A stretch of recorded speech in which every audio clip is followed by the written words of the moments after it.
You know what? I'm not done talking about chaos coloring yet because it's really important. Okay, I want to talk more about how this way of coloring can be the best way for a total beginner to start and enjoy the process every step of the way. And how it might even help experienced colorists lower their anxiety while coloring. Hi everyone, welcome back to my channel. My name is Louis and I'm the human behind Whimsical. Hi there. Yep, that's me.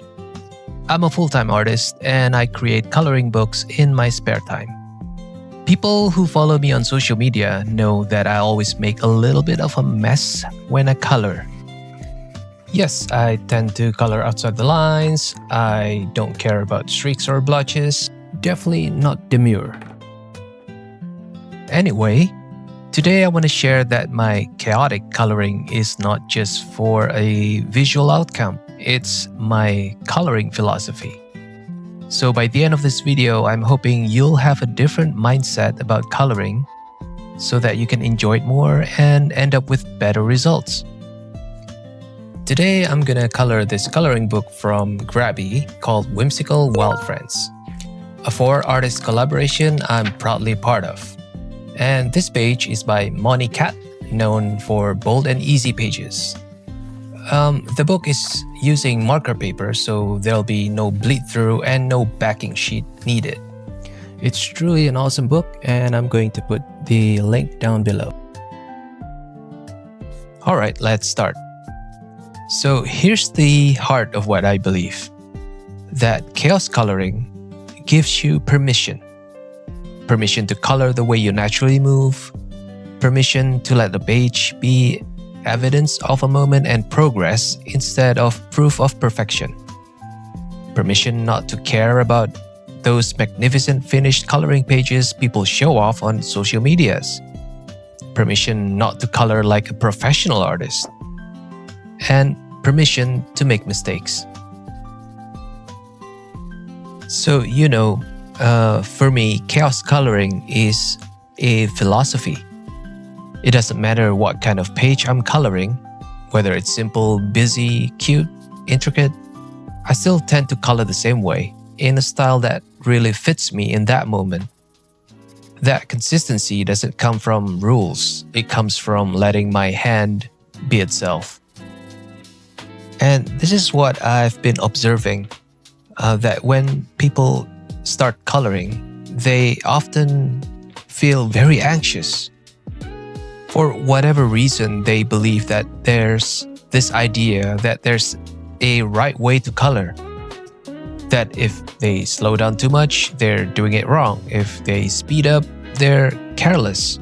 If they see uneven blends or streaks, they've failed. That kind of tension is heavy. Chaos coloring, as I practice it, it's a way to let all that go. The goal is satisfaction, not flawlessness. Coloring a page should be an enjoyable conversation with yourself, not an exam. And there's this moment that I notice right at the start of every coloring session, when your brain is still trying to negotiate. It wants a plan. It wants to preview the finished page in perfect lighting. The chaos coloring philosophy gives that part of the brain a gentle nudge and says, let's just begin. This is why marker color codes don't mean much to me. I don't color match. I don't nitpick colors. I'm not a fan of swatching. I swatch on the spot, just before I put that color onto the paper. I do all this not because results don't matter for me, but because results get better when the process is freeing and brings you joy. When the process is satisfying and light, you will come back tomorrow. And coming back is where the real growth happens. Now you might ask, how am I supposed to get good results if I always pick random colors, don't care about color theory, or always coloring in outside the lines? Wouldn't the result just be splotches of random colors? That's ugly. Well, my friends, I'm glad you asked because you still need some kind of strategy.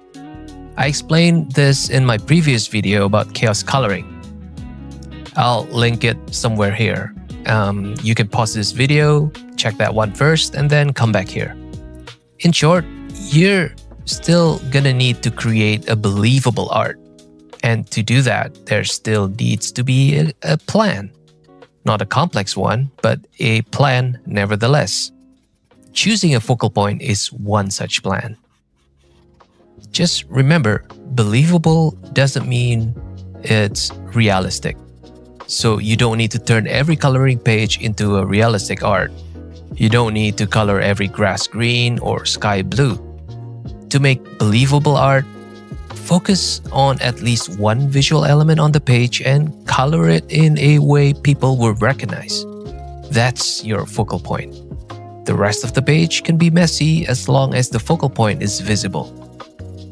As you can see here, for example, I'm using the red panda to be the focal point, obviously, because he's the center of the image. Do I know how red pandas actually look? Roughly yes, but I haven't done any research yet, so I'm just coloring this red panda by memory. So I know this red panda won't be accurate, but I don't really care because I think I already made him believable enough. Bold and easy pages are usually easier because the focal point is always right there. It's big, it's bold, and it's in the center of the page. So you don't need to struggle to choose a focal point, which in turn will make it easier for you to create something more believable. Anyway, I digress. So let's get back to the topic. For beginners, this chaos coloring philosophy can be a big relief because you don't need to research the correct method before you start. You don't need to scroll through your FYP for endless inspiration. You don't have to collect a perfect set of supplies. There's a good chance you already have enough to begin. Remember, chaos coloring is a permission for you to freely color without any burden.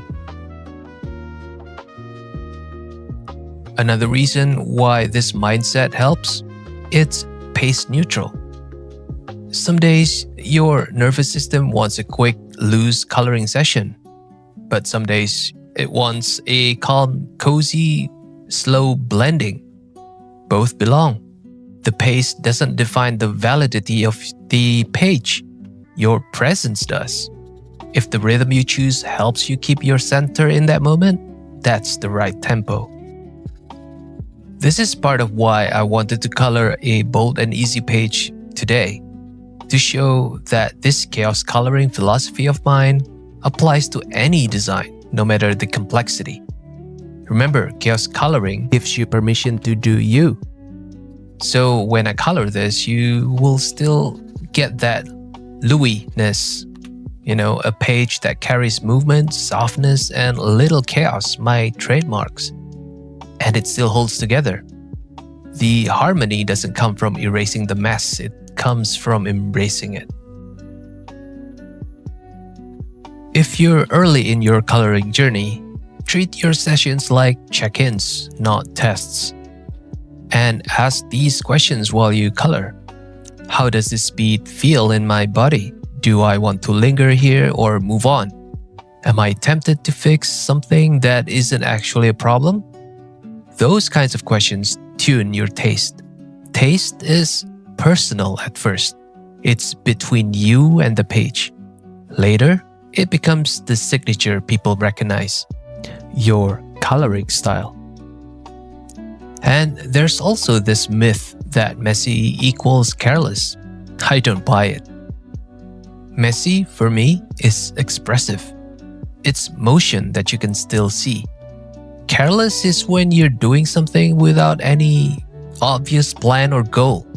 Chaos coloring, on the other hand, whether you think of it as a philosophy or a technique, still benefits from a little planning toward a goal. It is intentional mess, swatches of color that show what your hand is like today, not what the hand is pretending to be. It's a kind of honesty with yourself. If we understand this, I believe great results will follow because our eyes are wired for sincerity. Okay, now I want to come back to beginners for a moment.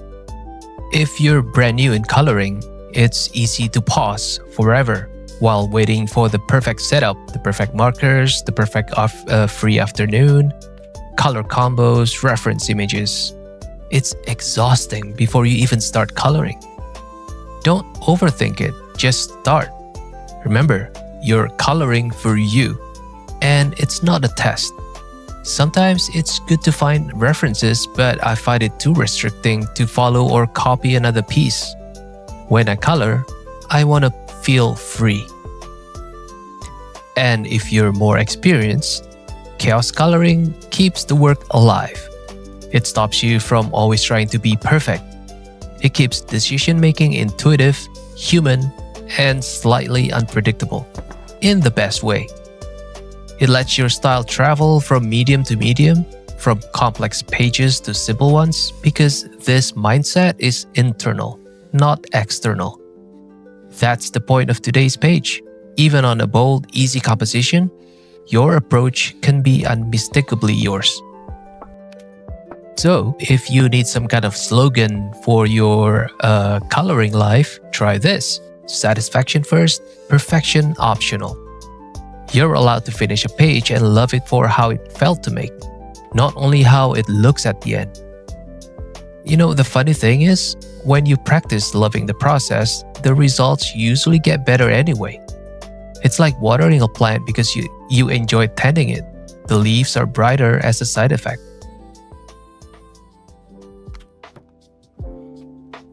I think I'm almost done here, so let's wrap things up. Thanks for being here and coloring alongside me. If you find this philosophy help, please like and share so more anxious colorists can find it.